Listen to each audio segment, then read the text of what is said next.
Hello दोस्तों, मैं लेकर आ गया हूँ आप सभी के लिए एक नया डाउनलोड जो कि काफी ज्यादा औसम है। इसके फाइटिंग सीन्स और इसकी एनिमेशन क्वालिटी काफी ज्यादा बेहतरीन है। मैंने 4 महीने पहले जब इसका ट्रेलर देखा था तभी से ये डाउनलोड मुझे पसंद आ गया। मैंने आप लोगों को कम्युनिटी पोस्ट में बता भी था। तो फिर चलो अब करते हैं इसे स्टार्ट। सॉर्ड ऑफ कमिंग के एपिसोड 1 में हम देखते हैं तो कहानी शुरू होती है हमारे मेन कैरेक्टर के मिस्टीरियस पास्ट को लेकर, जिसके बारे में ना ही हमारे हीरो को पता होता है। वह अपने कच्ची मिट्टी के घर में अपने माता पिता की मेमोरियल टेबलेट के सामने धूप बत्ती लगाकर उनकी आत्मा की शांति के लिए प्रे कर रहा होता है। और अब वह थोड़ी देर तक प्रे करने के बाद वह घर से बाहर आता है। वह आसमान को देखते हुए कहता है कि आज काफी शांति है। तभी एक स्टोन उसके मुंह पर आकर लगता है। वह किसी और ने नहीं, उसी के बगल में रहने वाले लड़के सोंग जी जिन ने मारा होता है। द्वान से कहता है कि मैं और जी हुई अगले महीने यहाँ से जा रहे हैं, तो फिर तुम हमारे जाने के बाद हमारे घर से कुछ भी चुराने की कोशिश मत करना।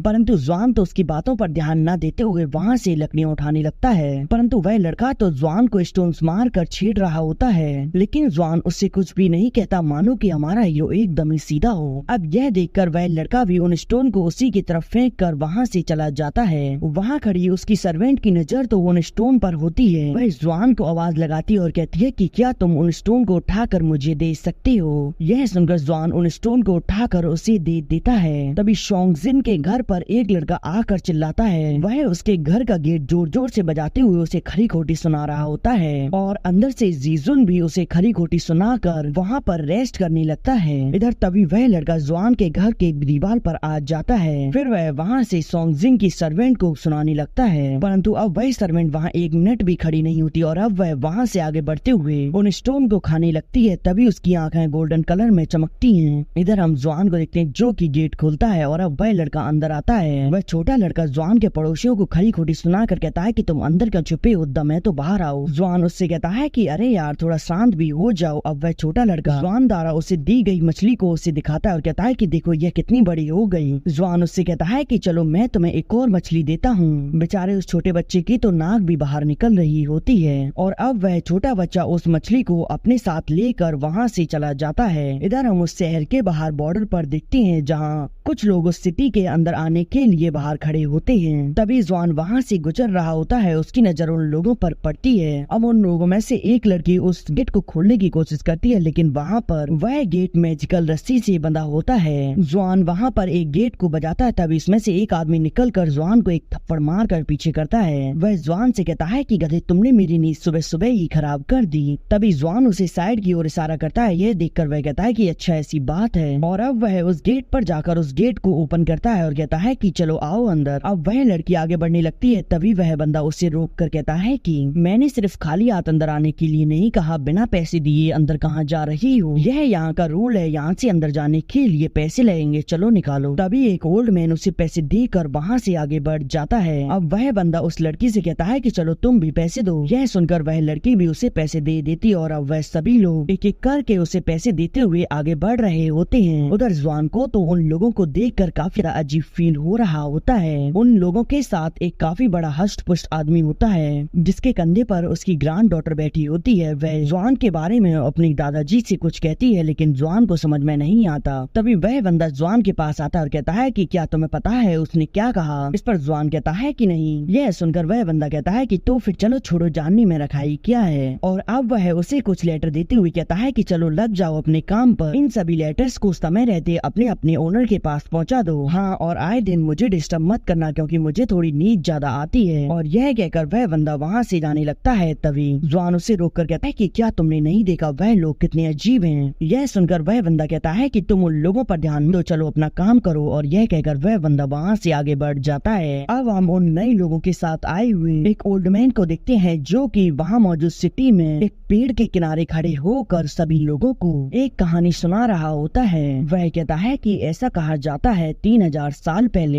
एक ग्रेट इमोर्टल पर्सन इस वर्ल्ड में अपेयर हुआ था। वह एक पावरफुल स्वॉर्डमैन था। उसने इस पूरे वर्ल्ड की यात्रा की और उसने एक बार तो रियल ड्रैगन से भी फाइट की थी। वह रियल ड्रैगन काफी ज्यादा विशाल था। तभी हम देखते हैं वहाँ पर वही छोटा लड़का आ जाता है। वह उस ओल्ड मैन की कहानी को काफी ध्यान से सुनने लगता है। वह ओल्ड मैन बताता है कि उस ड्रैगन की पावर काफी ज्यादा थी। उस इमोर्टल पर्सन ने उस ड्रैगन को अपने कुछ ही अटैक में वहीं हरा दिया था। था, मानो कि वह रियल ड्रैगन उसके सामने कुछ भी नहीं हो। उस इमोर्टल पर्सन की पावर तो अनकम्पेरेबल थी। यह सुनकर वह छोटा लड़का कहता है कि क्या एक रियल ड्रैगन मर गया, ऐसा तो हो ही नहीं सकता, तुम यह झूठी कहानी सुनाना बंद करो। यह सुनकर वहाँ खड़े वह लोग भी कहते हैं कि हाँ, तुम यह सब कुछ झूठ बोल रहे हो, एक रियल ड्रैगन कैसे मर सकता है, चलो अपनी झूठी कहानी सुनाना बंद करो। वहीं खड़े हम सॉन्ग जिन को देखते हैं, जो कि उसकी कहानी को सुनकर अब वह वहाँ से जाने लगता है। अब यह सुनकर ओल्ड मैन को काफी ज्यादा गुस्सा आता है, लेकिन वह ओल्ड मैन अपने पास से रूमाल निकाल कर उसकी नाक को पोंछते हुए कहता है कि पहले तुम अपनी नाक तो पोंछना सीख लो। वह ओल्ड मैन कहता है कि नहीं, वह रियल ड्रैगन पूरी तरह से नहीं मरा था, उस रियल ड्रैगन की बॉडी उस फाइट में डिस्ट्रॉय हो गई थी, लेकिन उस ड्रैगन की एनर्जी ने 5 एलिमेंट ड्रैगन को जन्म दिया है। अब तभी एक पत्ता जाकर सॉन्ग जिन की पीठ पर लग जाता है, जिसे उसकी सर्वेंट देख लेती है। अब ओल्ड मैन और वह सर्वेंट एक दूसरे की तरफ देख रहे होते हैं। वहाँ खड़े लोगों को उस ओल्ड मैन की कहानी इंटरेस्टिंग नहीं लग रही होती है, इसीलिए वह लोग वहाँ से जाने लगते हैं। परंतु तभी वह छोटा लड़का उस ओल्ड मैन को रोकते हुए कहता है कि रुको, मैं तुम्हारे इस बाउल को देखना चाहता हूँ, इसके अंदर क्या है। यह सुनकर वह ओल्ड मैन कहता है कि यदि तुम इस बाउल को देखना चाहते हो तो फिर तुम मुझे इस शहर में मौजूद उस प्राचीन कुएं के पास ले चलो, मैं तुम्हें वहाँ पर अपनी कटोरी को दिखाऊंगा, जिससे कि तुम्हें इसकी सीक्रेट के बारे में पता चल जाएगा। यह सुनकर वह छोटा लड़का उसकी बात मान जाता है, लेकिन उसकी नाक तो अभी भी लटक रही होती है, और अब सब समझ जाओ कि वह कैसे उसे अंदर कर लेता है। इधर हम जॉन को देखते हैं, जो कि सिटी में दौड़ते हुए लोगों के लेटर्स उनके घर पर पहुंचा रहा होता है, लेकिन कुछ लोग तो काफी खड़ूस होते हैं। वह उससे अपना लेटर लेते हुए उसके मुंह पर काफी तेजी से दरवाजा बंद करते हैं, लेकिन जॉन को इससे कोई फर्क नहीं पड़ता। वह अगला लेटर देने के लिए दूसरी जगह आ जाता है। वह वहाँ आगे बढ़ने से पहले रुकता और फिर वह अपने कपड़ों को देखकर उन्हें साफ करता है, और साफ करने के बाद वह वहाँ से आगे बढ़ता है। वह एक घर पर जाकर एक लेटर देता है, जहाँ एक ओल्ड मैन कहता है कि क्या बात है। जॉन उस लेटर को देकर उस ओल्ड मैन को प्रणाम करता है और फिर वह वहाँ से चला जाता है। वह ओल्ड मैन अपने आड़ू को पेड़ को देखकर कहता है कि इस बार पेड़ पर फल नहीं लगे। अब हम पहाड़ पर एक स्कूल को देखते हैं, जिसमें कुछ बच्चे पढ़ रहे होते हैं। तभी वहाँ पर जॉन आ जाता है। वह वहाँ खड़े होकर उन बच्चों को देखने लगता है, लेकिन वहाँ मौजूद मास्टर तो पहचान लेते हैं कि जॉन यहाँ पर आ चुका है, और अब वह मुस्कुरा कर आगे बढ़ते हैं। वह बच्चों से कहते हैं कि तुम इसका रिवीजन करो, मैं अभी आता हूँ। और फिर वह जॉन के पास आते हैं। जॉन उन्हें अपने पास से निकाल कर एक लेटर देता है। वह मास्टर उस लेटर को ले लेते हैं और जॉन से कहते हैं कि यदि तुम्हारे पास कोई भी काम ना हो तो फिर तुम यहाँ पढ़ने आ जाया करो। लेकिन जॉन तो यह सुनकर अपने कदम पीछे बढ़ा लेता है।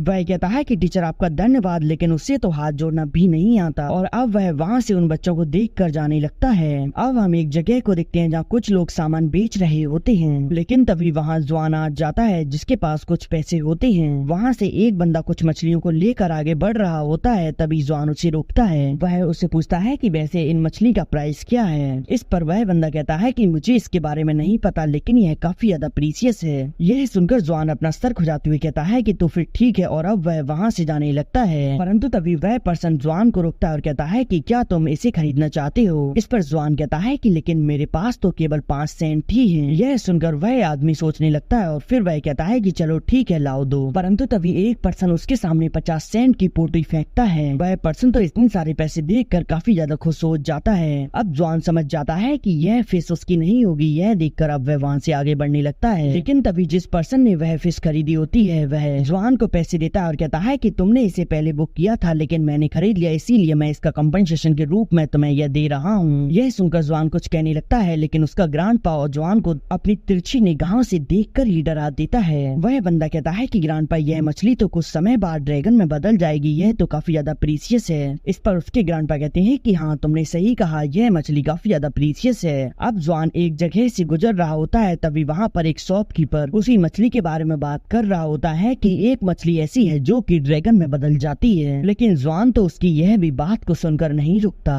तभी वह शॉपकीपर जॉन को रोककर कहता है कि देखो, मैं तुम्हारे लिए कुछ स्पेल बना सकता हूँ। यह सुनकर जॉन उस शॉपकीपर की शॉप पर आ जाता है। यह देखकर वह शॉपकीपर काफी ज्यादा खुश होता है और वह कहता है कि चलो मैं तुम्हारे लिए स्पेल बना सकता हूँ जो कि तुम्हारे लिए इमोर्टल के आशीर्वाद के रूप में काम करेगा। वैसे उसकी कीमत कुछ भी ज्यादा नहीं है, तुम चाहो तो उसे आसानी से अफोर्ड कर सकते हो, बस तुम्हें 50 बेन्स देने होंगे। यह सुनकर जॉन अपनी मुट्ठी खोलता है और कहता है कि लेकिन मेरे पास तो यह 5 सेंट है। यह सुनकर उस शॉपकीपर को काफी झटका लगता है। वह कहता है कि चलो कोई बात नहीं, कुछ ना से सही तो कुछ तो हो। जॉन उससे कहता है कि तुम सिर्फ मेरे माता पिता की शांति के लिए कुछ स्पेल बनाना। और फिर वह वहाँ पर अपना कागज और ब्रश बाहर निकाल कर उस कागज पर अपने ब्रश से कुछ लिख देता है। जॉन उसे पैसे देकर उससे वह स्पेल लेकर अपने पास रख लेता है और उससे कहता है कि तुम्हारा धन्यवाद। इधर हम उसी ओल्ड मैन को देखते हैं जो कि उस कुएं के पास आ जाता है। अब वह छोटा लड़का उसके पास आते हुए कहता है कि लाओ मुझे दिखाओ इस कटोरे में क्या है, मैंने तुम्हारी शर्त पूरी की है। इस पर वह ओल्ड मैन उसका हाथ पकड़ लेता है, परंतु उसे उसकी हड्डियां काफी ज्यादा स्ट्रॉन्ग महसूस होती हैं। और फिर तभी उस छोटे लड़के की बाल्टी में उसकी नजर पड़ती है जिसमें एक फिश होती है। वह उस फिश को देखकर कहता है कि यह तो एक ड्रैगन फिश है। वह ओल्ड मैन कहता है कि बच्चे तुम इस फिश को कहां से लेकर आए हो, मुझे बता दो तो फिर मैं तुम्हें अपनी कटोरी का राज बताऊंगा। इस पर वह लड़का कहता है कि तुम काफी झूठे हो, तुमने अपना पहला वादा तोड़ दिया, लेकिन इसको मत तोड़ना वरना मैं तुम्हारे मुंह पर मुक्के मुक्के मारूंगा। मैं तुम्हें बता दूं यह फिश मुझे चेंग जुआन ने दी है। यह सुनकर वह ओल्ड मैन वहाँ पर उंगलियों पर कुछ गिनने लगता है और फिर वह थोड़ी देर तक गिनने के बाद कहता है कि अच्छा चलो छोटे बच्चे यह लो देख लो मेरे बाउल में क्या है। और फिर वह अपने बाउल को टेढ़ा करके उसे दिखाने लगता है जिसमें से धीरे धीरे करके पानी निकलने लगता है और अब उसमें से काफी ज्यादा पानी बाहर निकल रहा होता है जिससे कि वहाँ पर बाढ़ आ जाती है। यह देखकर उस छोटे लड़के की आत्मा ही कांप जाती है और अब उसे थोड़ी देर में होश आता है और बाहर से लेके अंदर तक डर गया होता है और अब वह काफी स्पीड से वहाँ से भाग कर चला जाता है। अब हम उस ओल्ड मैन को देखते हैं जो कि अपने बाउल में पानी को घुमाकर चेंग जुआन पर नजर रखने लगता है। इधर हम बाहर से आए उन लोगों में से 2 लोगों को देखते हैं। वह लड़का उस लड़की से कहता है कि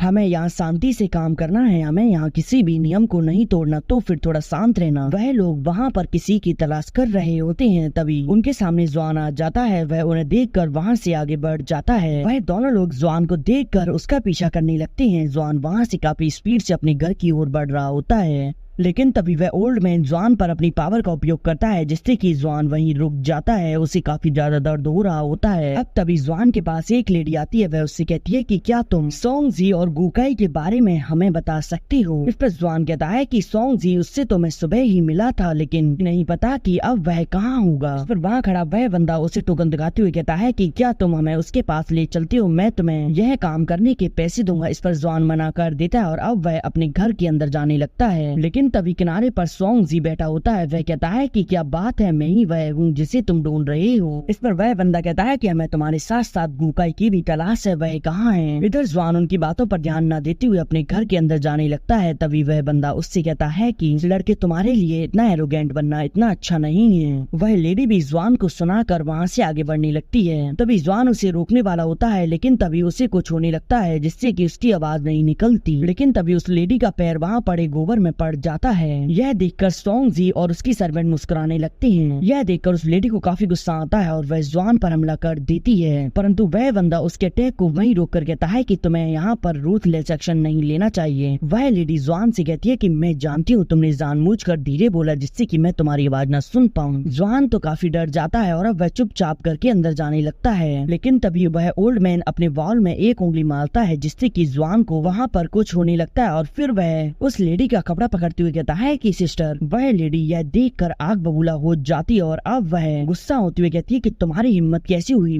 फिर वह उसका हाथ हटाते हुए उस पर अटैक करने लगती है, लेकिन वह बंदा उसके अटैक को रोक रहा होता है, परंतु वह लेडी एक हमला जॉन पर कर देती है जिससे कि जॉन अंदर जाकर गिरता है। लेकिन जैसे ही वह अटैक जॉन से टकराया होता है उसके अंदर मौजूद पावर में कुछ होने लगता है। उधर सोंग जिंग की सर्वेंट तो यह देखकर काफी ज्यादा डर जाती है। वहीं हम एक पत्ते को देखते हैं जो कि जॉन के पास से होकर वहाँ से स्कूल में मास्टर के पास आ जाता है और अब हमें लास्ट में एक काफी ज्यादा खतरनाक सीन दिखाया जाता है जिसमें पूरा शहर जल रहा होता है और इसी के साथ यह एपिसोड यही एंड हो जाता है।